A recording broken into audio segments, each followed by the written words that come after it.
Hi friends, तो जैसे कि मैंने लास्ट लेक्चर में आपको एक्सप्लेन किया था कि हमारे आर्ग्यूमेंट रजिस्टर, की रजिस्टर और जो हमारे आर्ग्यूमेंट रजिस्टर के साथ एसोसिएटिव मेमोरी की एरे होती है उसका वर्किंग कैसे होता है। अब ये जो हमारा C11 है ये एक्चुअली एसोसिएटिव मेमोरी का एक सिंगल सेल है और एक सिंगल सेल के पीछे बहुत सारा हार्ड वायरिंग लगता है। तो अब हम इस लेक्चर में देखने वाले हैं कि अगर मैं कहूँ कि ये C11 के पीछे क्या क्या हार्ड वायरिंग है, क्या क्या कंपोनेंट्स है, क्या क्या यूज होगा, तो अब हम वो स्टडी करेंगे। तो जैसे कि आप देख सकते हैं यहाँ पे मैंने एक एसोसिएटिव मेमोरी का एक सिंगल सेल कंसिडर किया है।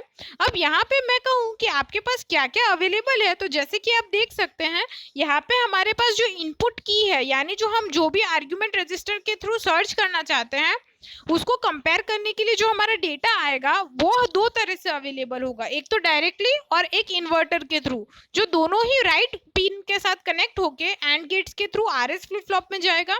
अब यहाँ से जो हमारा जो भी आउटपुट निकलेगा, जो हम एक्सपेरिमेंट के साथ ऑब्जर्व करेंगे, उसको हम कंपेयर करेंगे हमारे आर्ग्यूमेंट रजिस्टर और की रजिस्टर के साथ। फिर उसका जो भी आउटपुट आएगा वो मैच लॉजिक में अवेलेबल होगा और हमें एमआई के थ्रू विंडो पे देखने मिलता है। और अगर आप चाहें तो उस पिन पे जो भी आप आउटपुट ढूंढ रहे हैं क्लिक करेंगे तो आपको आउटपुट दिखेगा।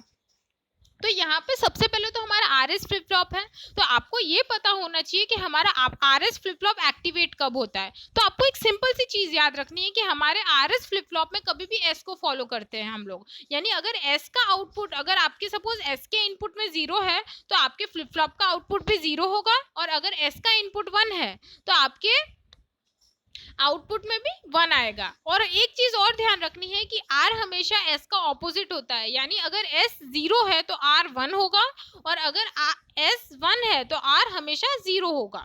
यहाँ पे हम लोग जो डेटा यूज करेंगे वो एक सिंगल बिट का डेटा है जो राइट ऑपरेशन के थ्रू एक्टिवेट होगा। यानी सपोज आपके इनपुट में कुछ आपने 1 या 0 रखा है, क्योंकि 1 बिट है तो हम एक ही बिट की बात कर सकते हैं। अगेन बाइनरी की बात करेंगे तो या तो डेटा 1 होगा या तो 0 होगा।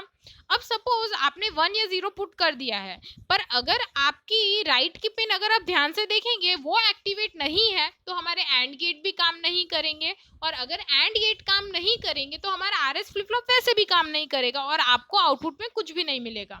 तो यहाँ पे जो हमारा डेटा है वो राइट पिन और इनपुट के कॉम्बिनेशन से काम करता है। अब ये जो कॉम्बिनेशन है उसके थ्रू जो भी आउटपुट जनरेट होगा वो आपके मैच लॉजिक में जाएगा और वहां पे आपकी एरे और उसके एल्गोरिदम की हेल्प से कंपेयर होगा। अब सपोज आपको वो डेटा रीड कर रहा है, यानी आपको वो डेटा एक्सेस करना है, तो अगेन उसके लिए आपके रीड पिन एक्टिवेट होना जरूरी है। अगर आपकी रीड पिन 0 है तो आप उस डेटा को एक्सेस नहीं कर पाएंगे। तो जैसे कि आप देख सकते हैं हमारा जो एस का आउटपुट है वो दो जगह पे जा रहा है, एक तो एंड गेट में जा रहा है जिसके साथ रीड पिन भी कनेक्टेड है, और दूसरा जा रहा है हमारा एफ आई जे करके, जो हमारा आउटपुट निकला है वो हमारे मैच लॉजिक में जा रहा है। यहाँ पे जो मैच लॉजिक है वो जो हमारे एफ आई जे का कंपोनेंट आएगा उसको आर्ग्यूमेंट के थ्रू कंपेयर करेगा और हमारे की रजिस्टर की हेल्प लेगा, उसमें देखेगा कि वो मास्किंग हुई है कि नहीं। अगेन सपोज आर्ग्यूमेंट रजिस्टर में 1 है, आपने इनपुट में भी 1 रखा था, पर अगर की रजिस्टर 0 है तो आपका मैच लॉजिक क्या हो जाएगा, 0, क्योंकि आपके मैच लॉजिक में ये कंपलसरी है कि आपकी की रजिस्टर की वैल्यू 1 एग्जिस्ट करे कंपैरिजन के लिए। तो ये अगेन ध्यान रखने की चीज है। तो इसको एक एग्जांपल के थ्रू देखते हैं जिससे आपको थोड़ा और बेटर एक्सप्लेनेशन मिल जाए। यहाँ पे जैसे देख सकते हैं मैंने लास्ट वाला ही फिगर लिया है, यहाँ पे मैंने इनपुट पिन है वहां पे 1 रखा है इनपुट में, और राइट पिन को मैंने ऑलरेडी 1 रखा है ताकि मेरे एंड गेट एक्टिवेशन स्टेट में आ जाए। अब अगर आप ध्यान से देखेंगे, सिंस मेरा इनपुट 1 है तो जो मेरे एस का जो इनपुट है उसका आउटपुट अगर आप देखेंगे तो वो 1 बता रहा है। ऐसा क्यों?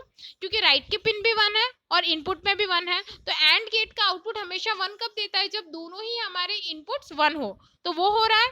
लेकिन जो आर का इनपुट एंड गेट है वहां पे अगर आप देखेंगे इन्वर्टर के थ्रू हमारा इनपुट आ रहा है तो वो 0 हो रहा है, तो 1 0 के कॉम्बिनेशन पे हमें क्या मिलेगा, 0।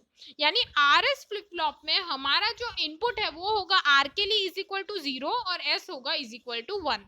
अब जैसे मैंने कहा था आपका आर एस फ्लिप फ्लॉप हमेशा एस को फॉलो करेगा, तो अगर यहाँ पे मेरे एस की वैल्यू 1 है तो मेरे एफ आई जे की वैल्यू क्या भी हो गई, 1।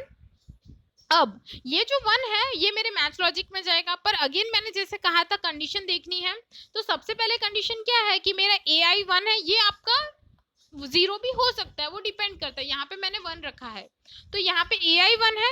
अगेन की रजिस्टर का वन होना कंपलसरी है। यहाँ पे की रजिस्टर अगर वन होगा तो ही मेरे ए आई और एफ आई जे का कंपैरिजन पॉसिबल होगा। तो यहाँ पे जब मेरा ए आई एफ आई जे के साथ कंपैरिजन में है तो की रजिस्टर वन होगा, और अगर मेरा आउटपुट सेटिस्फाई हो रहा है तो मेरे मैच रजिस्टर में वन आ जाएगा जो आउटपुट में मिलेगा। अगेन अगर मैं इस डेटा को रीड करना चाहती हूँ तो एस का डेटा तो आप देख ही रहे हैं कि एंड गेट में अवेलेबल है, तो वो वन है।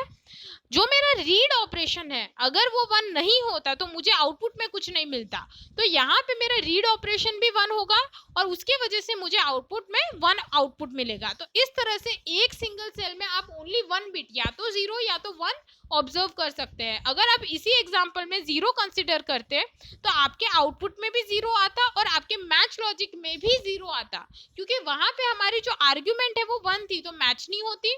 तो अगर आप इसको एक बार चाहे एग्जाम्पल एक्सप्लेन करना खुद से देखना चाहे तो आप इनपुट में वन रखिए, उससे क्या होगा कि आपके एस के एंड गेट में जीरो आएगा और आर के एंड गेट में वन आएगा।